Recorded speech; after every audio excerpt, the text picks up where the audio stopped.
कल की अवतार ये भगवान का अवतार है जो कि सबसे आखिर में आता है, कलयुग के आखिर में आता है एकदम। उसका फिर से धर्म की स्थापना करेंगे। He would rule the planet for 1000 years.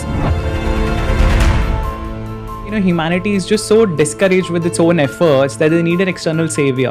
And Kalki is supposed to return towards the end of the Kali Yuga. Tens and hundreds of quotation only from Veda talking about Prophet Muhammad sallallahu alaihi wasallam. यानी युग युग में जब भी परेशानी आएंगी इस धरती पे तो मैं एक रूप हासिल करूंगा, अवतार। उसमें पता चलता है जिसे हम कहते हैं पैगंबर, आखिरी पैगंबर, आखिरी अवतार कौन है? कल के अवतार। आने वाला आ चुका है। आज इस रोए ज़मीन पर मौजूद 4000 से भी ज़्यादा मज़ाहिब इंसान के सामने 4000 मुख्तलिफ़ खुदाओं, किताबों और अक़ीदों को पेश करती हैं, जिन्हें हमने आसमानी और ज़मीनी मज़ाहिब में तकसीम कर दिया है।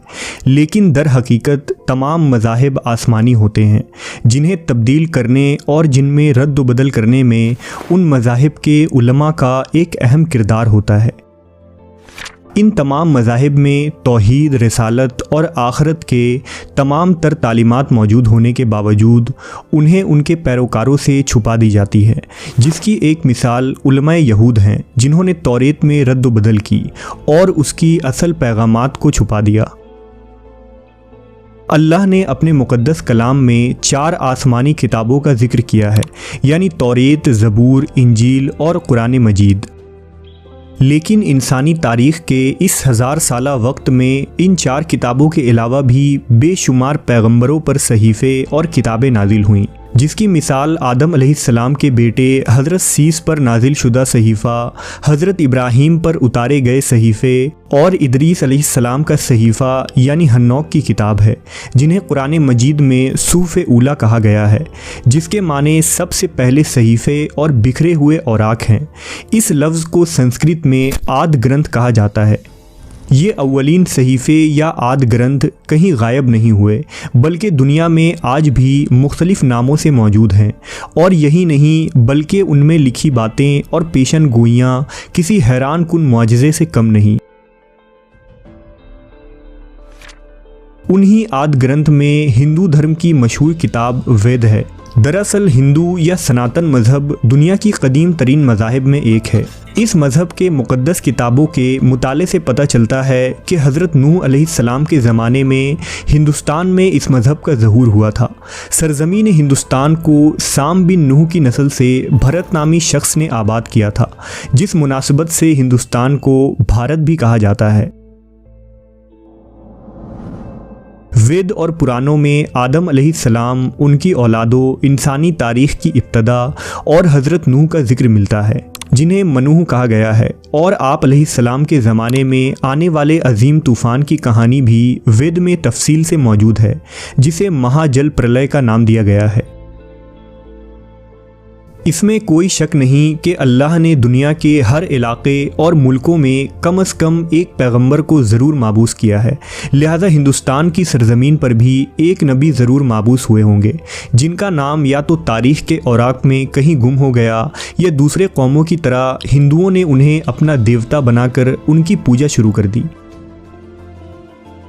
लेकिन तमाम बड़े अक़वाम की तरफ माबूस होने वाले पैगंबरों को अल्लाह ने वही के ज़रिया ये ख़बर दी थी कि आखिरी ज़माने में पूरे दुनिया के सरदार और इंसानियत के रहनुमा हज़रत मोहम्मद सल्लल्लाहु अलैहि वसल्लम का ज़हूर होगा, जो दुनिया में फैले कुफ्र व जुल्म की घने अंधेरों को दूर कर देंगे। चुनांचा तौरेत, ज़बूर और इंजील में हज़रत मोहम्मद सल्लल्लाहु अलैहि वसल्लम के आने की बशारत खुले अल्फाज में दी गई है।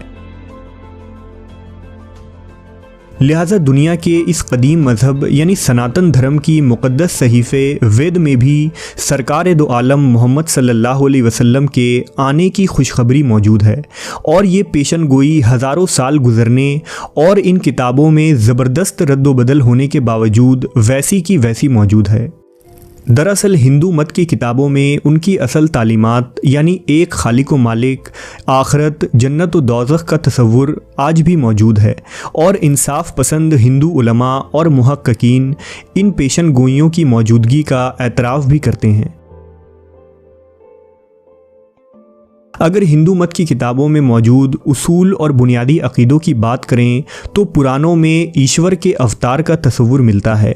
लफ्ज़ अवतार का मतलब है ज़मीन पर आना, यानी वो हस्ती जिसे खुदा ज़मीन पर पैगाम पहुंचाने के लिए भेजे। यजुर्वेद के मुताबिक अवतार को इस धरती पर तब भेजा जाता है जब लोग बेदीन हो जाते हैं, खुदा के बंदों को तकलीफ़ देने लगें, गुनाहों और जुल्म में इजाफा हो जाए और लूट मार, जिनाकारी और साधुओं को तकलीफ़ पहुंचाया जाए।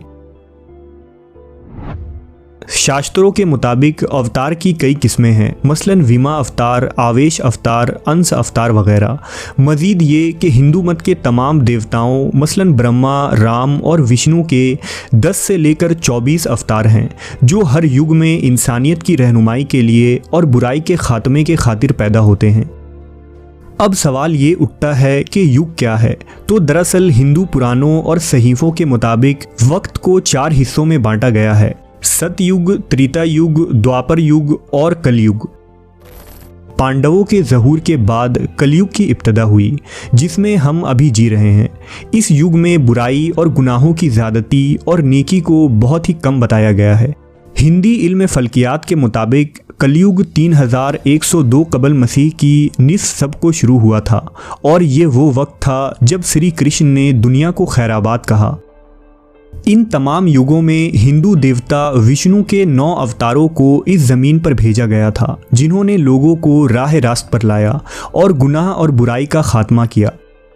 लेकिन विष्णु के 10वें अवतार यानी कल्कि अवतार को आखिरी युग यानी कलयुग में भेजा जाएगा, जिसकी पेशन गोई, आने का ज़माना और उसके हालात और पहचान सब कुछ हिंदुओं के एक मुकद्दस किताब कल्कि पुराण में मौजूद है। अगर कल्कि पुराण की माने तो कल्कि अवतार को कलयुग में आना है और जो इंसानियत का मसीहा होगा। दूसरी तरफ जब हम पैगंबर इस्लाम हज़रत मोहम्मद सल्लल्लाहु अलैहि वसल्लम की सीरत का मुताला करते हैं तो ये बात आईने की तरह साफ नज़र आती है कि कल्कि अवतार कोई और नहीं बल्कि मोहम्मद सल्लल्लाहु अलैहि वसल्लम ही हैं। पुराणों और शास्त्रों के मुताबिक कल्कि अवतार एक द्वीप यानी जजीरा में पैदा होगा और हज़रत मोहम्मद भी जजीरा अरब में पैदा हुए थे। पेशन गोइयों के मुताबिक कल्कि सुम्बुल नामी गांव में पैदा होगा और उसका जन्म एक बड़े पुरोहित के घर होगा।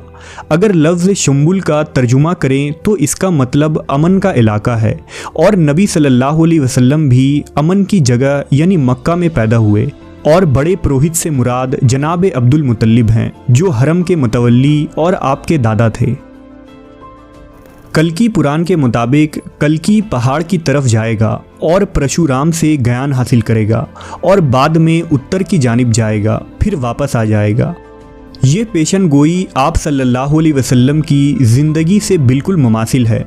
चुनांचा आप सल्लल्लाहु अलैहि वसल्लम मक्का के पहाड़ियों में चले गए थे और जिब्राइल से वही हासिल की, फिर शुमाल की जानिब यानी मदीना मुनव्वरा तशरीफ़ ले गए और वहाँ एक मुद्दत गुजार कर वापस अपनी मकाम यानी मक्का का दौरा किया। कल्कि अवतार की खुसूसियात के बारे में मज़ीद लिखा है कि वो तमाम अच्छी सिफ़ात की वाहिद उम्मीद और खुदा की अदा करदा 8 खुसूसियात की हामिल शख्सियत है। वो दुनिया का सरदार है जो देवदात नामी घोड़े पर सवारी करेगा और बुराई फैलाने वालों को अपनी तलवार से हलाक करेगा। उस ज़माने में आखिरी अवतार के ज़रिया कली यानी शैतान की हार होगी। नबी सल्लल्लाहु अलैहि वसल्लम के मामले में ये पेशन गोई भी हकीकत के ऐन मुताबिक है। हुजूर और आपके साथियों ने पूरे सरजमीन अरब से कुफ्र और बातिल निज़ाम का ख़ात्मा किया और उस वक्त की आलमी ताकतों यानी रोम और फ़ारिस को फ़तह करके 1400 साल पहले इस पेशन गोई की तकमील की थी।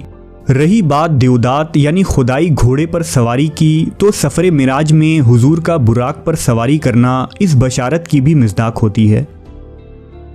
कल्कि पुराण की एक और श्लोक के मुताबिक कल्कि अपने 4 साथियों के साथ मिलकर शैतान को तबाह करेगा।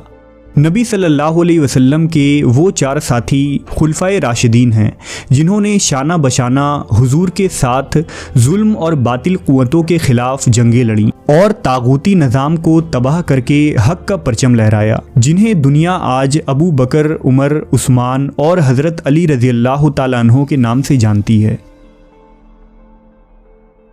अगर कल्कि अवतार की पेशन गोइयाँ और मोहम्मद सल्लल्लाहु अलैहि वसल्लम की सीरत को मिलाया जाए तो एक एक लफ्ज़ सदाकत की गवाही देती नज़र आती है, और पूरे हिंदुस्तान में तो क्या पूरी दुनिया में भी कल्कि अवतार सिवाय आप सल्लल्लाहु अलैहि वसल्लम के और कोई दूसरा हो ही नहीं सकता। पंडित वेद प्रकाश अपने अल्फाज में इस किताब में लिखते हैं कि हिंदू मत के समझने और मानने वाले अभी तक कल्कि अवतार के आने का इंतज़ार कर रहे हैं।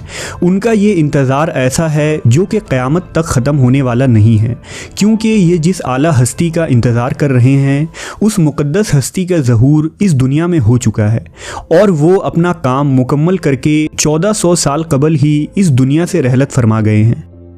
पूरी इंसानियत की फलाह व कामयाबी आखिरी नबी हज़रत मोहम्मद सल्लल्लाहु अलैहि वसल्लम और उनके पैगाम को मान लेने में ही है।